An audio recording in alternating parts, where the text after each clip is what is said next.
On a Friday afternoon in Frankfurt, a Jewish family prepares to observe Shabbat.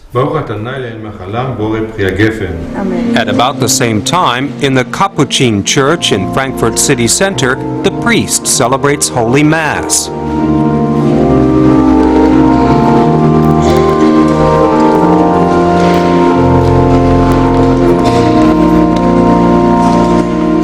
Shortly before, the city's Muslims had gathered for Friday prayers. Believers in the three great monotheistic religions worship, each in their own way, on one afternoon in a German city.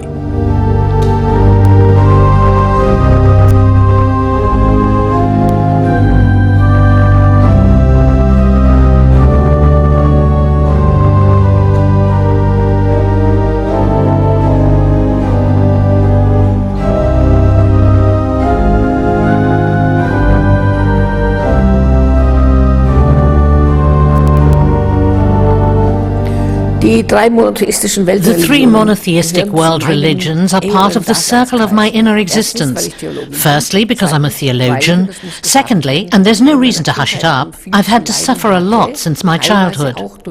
And these religions are partly to blame.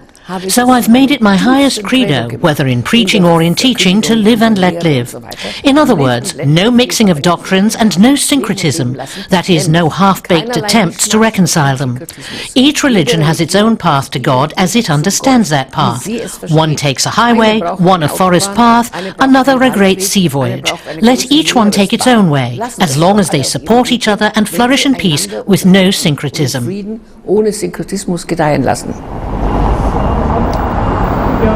We've arranged to meet two high school girls at this gymnasium in Frankfurt. Hannah on the left is Catholic. Her friend Orly is Jewish. These two young Germans of different faiths have been friends since 4th grade. I don't think it was ever really an issue with us. And then for a while there, we were both friends with a Muslim girl. We used to say we were the three world religions.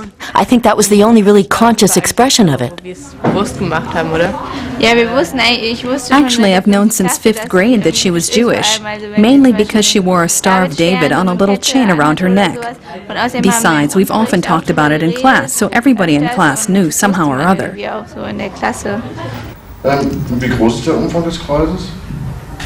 At this stage in their lives, the students are mainly concerned with learning formulas, dates, and facts. Religion seems to play a relatively minor part, yet it has a major role in many of the world's conflicts, for which the Jews tend to get a disproportionately large part of the blame. They are often accused of being out to dominate the world. How many Catholics are there on this earth? Over 1 billion. As we know, the Vatican's the headquarters of Roman Catholicism, but it's also a sovereign state, with postage stamps, currency, embassies, and so on. 1 billion people. Now we come to Islam, with all its many denominations. Over 1 billion people worldwide. And then, of course, without getting pedantic here, there are the Protestants, the Orthodox, and the autocephalous churches. They account for another 1 billion. So now, to the prize question. How many people are left over for Judaism? You can find the wildest rumors going around. I'll give you the answer straight out. There are a total of 12 million in the world. That's hardly worth a smile, a tired smile, compared to the other figures.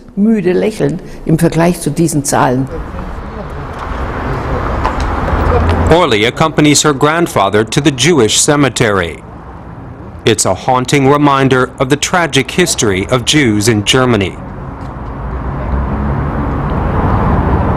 Orly's grandfather tells her that some 900 people who committed suicide are buried in this cemetery, German Jews who killed themselves before they could be deported to concentration camps. 9,000 of Frankfurt's Jews were deported in the Nazi era and over 11,000 murdered in the camps.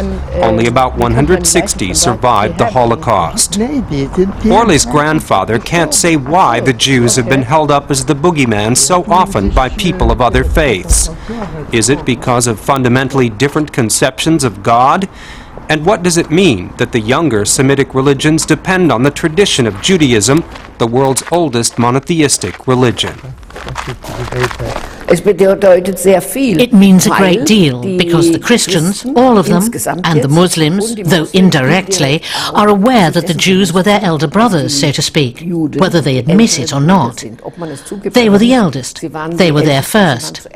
And for whatever reasons, the great visions of this monotheistic God were given to the Jews first, long before the others. For this reason, I believe, and most everyone else today will admit, that with or without love, a Christian or a Muslim cannot lead a truly religious life without reflecting on their roots in Judaism now and then. Ohne sich dann und wann auf die Wurzeln im Judentum zu beziehen.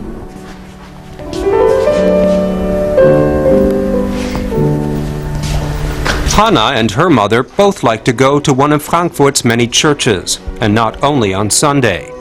They'll pop in after a shopping trip or a visit to the doctor for a couple of minutes of peace and contemplation.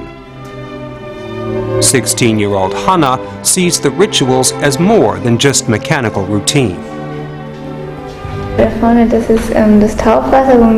Over there is the holy water we use to cross ourselves as a reminder of the baptism we've received. Everyone does that when they enter the church. It's just there to remind us. And the votive candles are to remember the dead, for example, or if someone close to you or in your family is ill.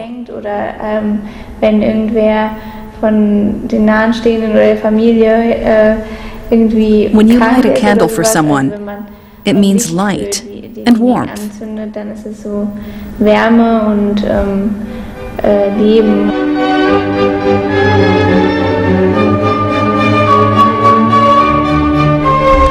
There are some parallels, as for example when the Muslims perform their ritual cleansing before they enter a mosque. And there's ritual washing in Judaism to make women pure again after menstruation. But the significance of it is actually a different one. There's a passage in the Bible where Jesus says, "Now ye are clean, you have no need to wash yourselves." For us, it's really more a reminder of the baptism, a way of saying we are Christians, and of reinforcing that idea again and again. Because the fact of being Christian is supposed to have consequences. That's what this water is for. Not only in their rituals and symbols do religions show parallels, the language of faith, especially among the Semitic religions, is strikingly similar. When I enter a church, I immediately run across the great Jewish concepts: mercy, the grace of God, repentance, or metanoia, and the awakening, the hope of resurrection. Where do they all come from? From the Maccabees. And the expectation of the Messiah. The Christians equate that with Jesus of Nazareth, a Jew. And his entire family and all his immediate disciples were Jews.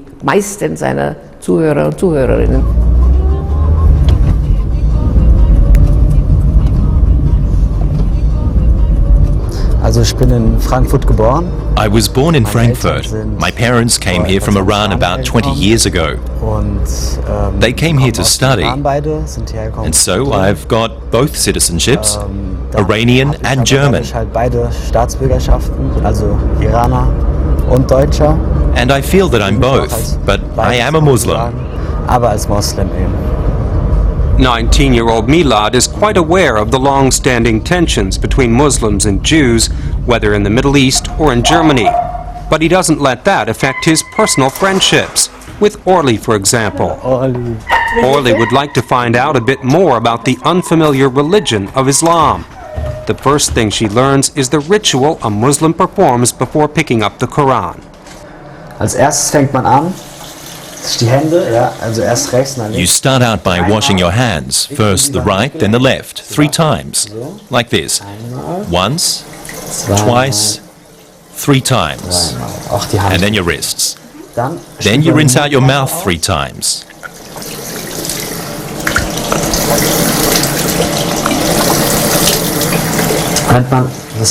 Then you take some water in your hands and go over your whole face, including forehead and chin.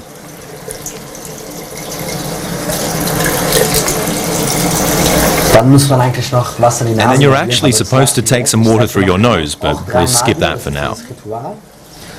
I'll show you something else. You get your hands a little wet and rub behind your ears. but only Dasselbe once. macht man jetzt mit der Kopfhaut. You do the same with your scalp. Get a little water and you start here because this spot on your forehead is the prayer star. Der Stirn. And you just go over the scalp once. Dann geht man durch die Kopfhaut einfach einmal. So.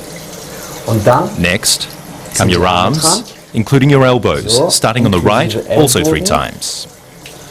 eigentlich macht man da auch den rechten zuerst, habe ich jetzt vergessen. Und auch das 3-mal jede Seite. Just with water. Nur das Wasser muss rein sein. Just Und water. als letztes macht man But the water has to be clean. Last of all, you do the same with your feet, including your ankles. Since the prophets didn't always have water on hand in the old days, you can also do this with sand as long as it's clean.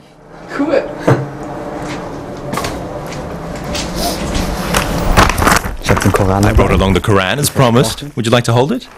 So, jetzt mal anfassen. Also, As you know, you read Arabic from the right. Just like Hebrew. ja? Yeah, Euch aus. just the same. Dann ist es aufgebaut It's made up of aus, 114 114 surahs. Suren. Das sind Those so are the Verse, verses. ja? Und hier The fängt longest hier surahs fängt come es at the also beginning richtig an. and the Und, shortest die at the end. 114 Suren, die sind so, dass sie von der Länge, also die längsten kommen am Anfang und die kürzesten, die kommen am Schluss. So ist es aufgebaut. Können That's how it's arranged, and everything's in elegant handwriting. schöne Schreibschrift. Schön Can you read that? Ich kann es I lesen. can aber ich read the kann es nicht letters, but verstehen. I don't understand it. Betest du And auch? do you pray a lot? Ich muss To ehrlich be sagen, honest, also ich I don't bete pray at nicht, all, also just zum because I Anfang, couldn't weil keep ich it es nicht up. durchziehen kann. I Ich don't habe have the nicht Disziplin discipline. dazu. Vielleicht, Maybe wenn if I ich lived in an ins Land Islamic gehen würde, country, würde ich es but machen. here I just can't do Kann it. ich das nicht. Among Germany's Christian majority, Islam conjures up images of row upon row of pious Muslims praying in the mosque. But for all 3 religions, the ultra-devout observers are in the minority. Also man One can't and shouldn't speak of the Christians, the Muslims or the Jews. People should be free to develop in their own way. The same goes for Islam as a religion. It's not just Sunnis and Shiites, but many other denominations. The same goes for Judaism. There's never been a bloc called Judaism, even if it's often been described that way in Christian circles. Jews are not united amongst In sich themselves. sind sie nicht eins. Next, Orly talks to Rabbi Andy Steinmann, who works at a Jewish Christian nursing home in Frankfurt. Und was ich mich neulich gefragt One thing I've been wondering lately, are women allowed to read from the Torah? What are the rules about that? Basically, it's different for every community. Some do it one way, others do it another. The way it often is in Judaism is you get an answer, and right after you get a contradictory answer, a point and a counterpoint. That's Judaism. It lives from debate. Fixed to the synagogue's doorpost is a case holding a tiny scroll, a clear parallel to the ritual of the holy water. These are rimonim. They're little crowns with bells on them. Our Christian neighbors have something very much like them. Basically, church bells have their origin here. Haben im Prinzip hier ihren Ursprung. Ja. Wusste ich gar nicht. Es gibt bei uns ein Prinzip, jede Mitzvah, jedes Gebot. We follow a certain principle. Every mitzvah or commandment should be carried out aesthetically. This gave rise to an entire art form called Judaica. You ask if women are allowed to read from the Torah. When men take the Torah from the Ark, the rule is they carry it as if carrying a child. And we learned how from watching women. Sie sollen sie so tragen wie ein Kind. Das haben wir bei Frauen abgeguckt. Und dann macht man hier auch In Judaism, the Torah is written by hand on parchment and rolled, as it has been for thousands of years. Wenn man in der Torah hin und When you her leaf back and forth through the Torah, you can only do it this way. so, Also von der einen abrollen, von der anderen wieder aufrollen. genau, richtig. Jetzt rolle ich nach vorne. Now I'll roll it forward. Hier haben wir auch wieder Here we have something else interesting. hierher. Come on over here and I'll give you the pointer. Okay. Ja. Und You recognize this here? das zum Beispiel hier erkennen. Was What do haben we wir have hier? here? Da? Ja, oder hier zum Beispiel. Was haben wir da? Was steht da? Lothar. Lo, Tir, Lo tatzach. Zach. Aha. Was You heißt shall das? not murder. Du sollst nicht morden. Ah, das ist ja Das sind die That's right, the Ten Commandments. That's how they look. Ja, Lo, Tir, Lo na, tanof. du sollst You shall not nicht steal. rauben. Whether Jews, Christians, or Muslims, parents often have to confront the question of how to pass on their religious traditions. Es geht nicht ohne. There's no avoiding it. I've watched it happen over and over. People who've steered clear of their religion all their lives, and then, as they're getting on in years, approaching their end, start collecting ailments, comes the big question. Who are you? The great you. Many go off on a tangent, sects that offer easy solutions. Or if a man's still young, he'll worship his car or keep a girlfriend or a pet. He can't get by without searching for some union.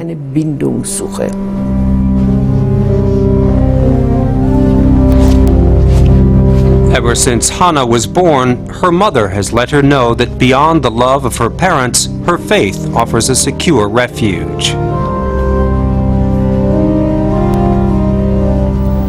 Now we've come to the church's baptismal font. This water is kept covered. The water's been blessed, and it's used to baptize infants and adults sometimes. That makes them Christians. It's the initiation sacrament of the Catholic Church.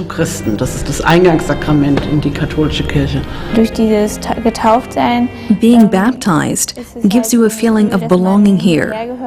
You feel connected to this faith. What does it mean to her to be a member of the Catholic Church? I personally feel very protected. When you're in the church, you often have thoughts you wouldn't have had on the outside. You start thinking about other kinds of things. It's my house. It's feeling at home. I grew up in this faith. But it's also being with God, being able to concentrate on prayer, meditation, looking toward God. I'm able to do that when I'm at home or out and about too. But in the church, I can concentrate more fully on God. Christians are not the only ones who conceive of a compassionate, loving God who offers protection, security, and peace. But how could such a God be used to justify wars between the three religions?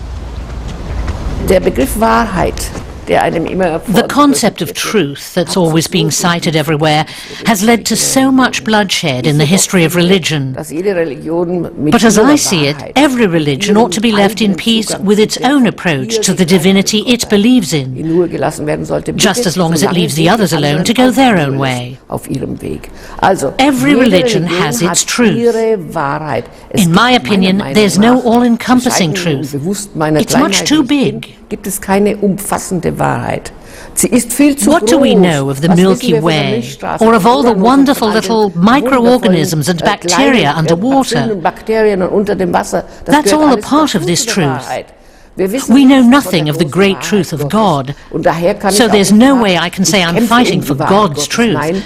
Even if it's painful for some people to hear, every one of us, each religion, has access to only one small corner, to one small path through the jungle.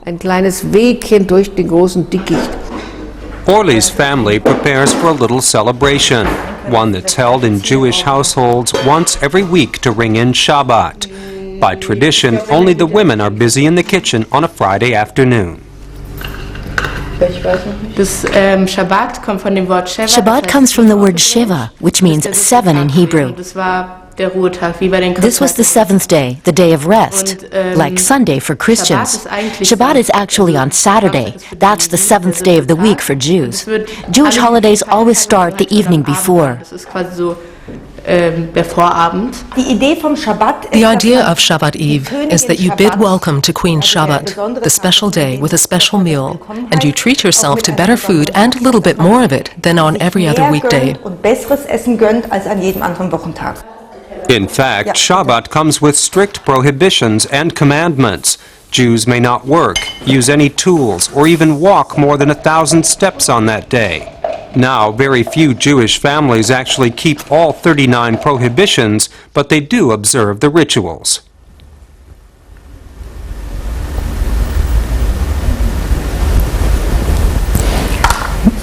ברוך אתה אדוני אלוהינו מלך העולם אשר קידשנו במצוותיו וציוונו להדליק נר של שבת. אמן.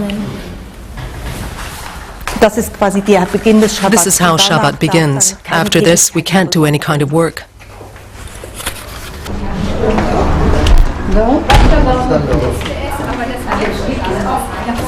For thousands of years, Jews have been gathering with family and friends like this for a meal on the eve of Shabbat.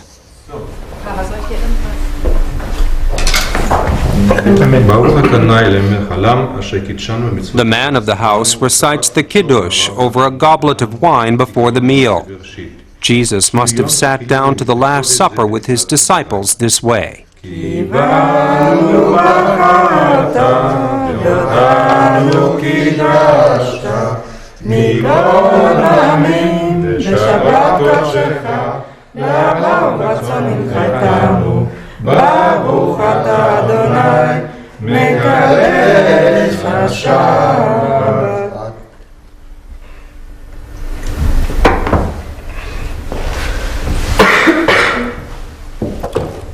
The bread and wine lie at the origin of the Christian Eucharist. In many ways, Jewish tradition was continued through Jesus. The one the Christians see as the Redeemer, Jesus of Nazareth, was a good, devout Jew throughout his life. That's an entirely unique situation. That makes the relationship between Christians and Jews an extremely close one. According to the Bible, Jesus' Last Supper with his disciples was a celebration of Passover, which is held by Jews to the present day in remembrance of the liberation of the children of Israel from Egypt. After generations of bondage, they were at last free to worship openly and according to their own belief. Alle davon, das ist mein Leib, der für euch hingegeben wird.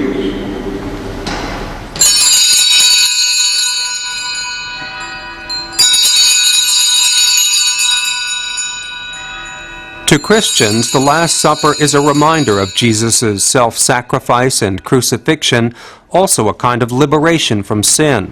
Both religions speak of a covenant of God with his people.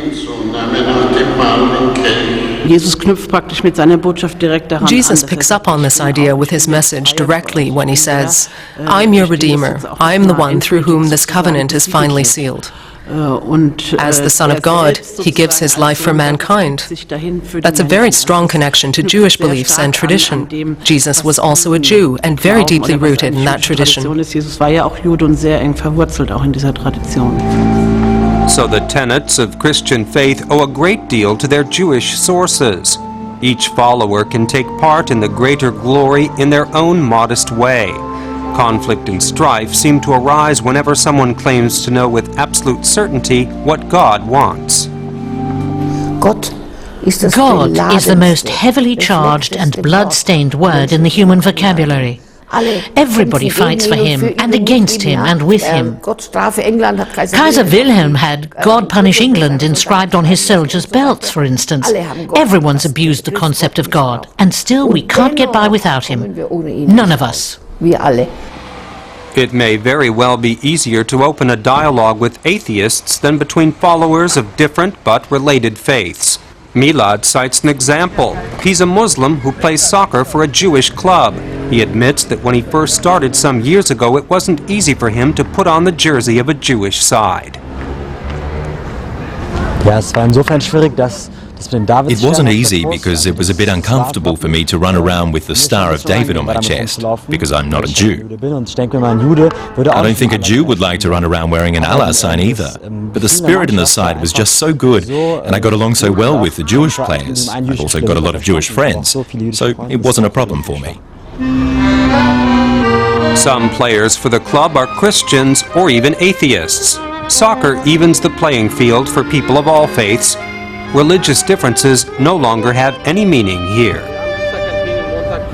Differences are always an enrichment as long as people don't make them a pretext for bloodshed. You can always learn from them. Even the best of friends will argue occasionally. Orly and Milad have touched upon a sensitive topic, but this only has to do with religion indirectly. It's about Israel and Palestine. The Arabs were driven out, and that's just wrong. I think some effort was made to live together with the Arabs in peace. They weren't just thrown out of the country.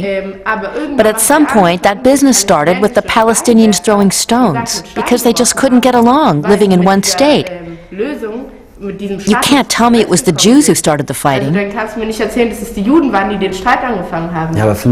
do you think the response to those stone throwers is appropriate, to go after them with tanks? The whole world supports Israel against people throwing stones. The whole world? It's only America.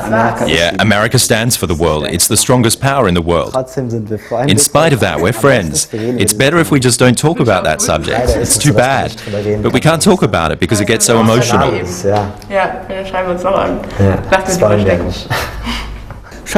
Let's see what we can do together with each other instead of against each other. I'm that way by nature. I'm designed for pulling together, not pulling apart. Not whitewashing matters or sweeping them under the rug. Many things have happened. Things having to do with Israel and Palestine, and also the Christians' persecution of the Indians all across the Americas. There was September the 11th and its victims. But we can learn from that and make things better. Aber lernen daraus, damit es besser wird.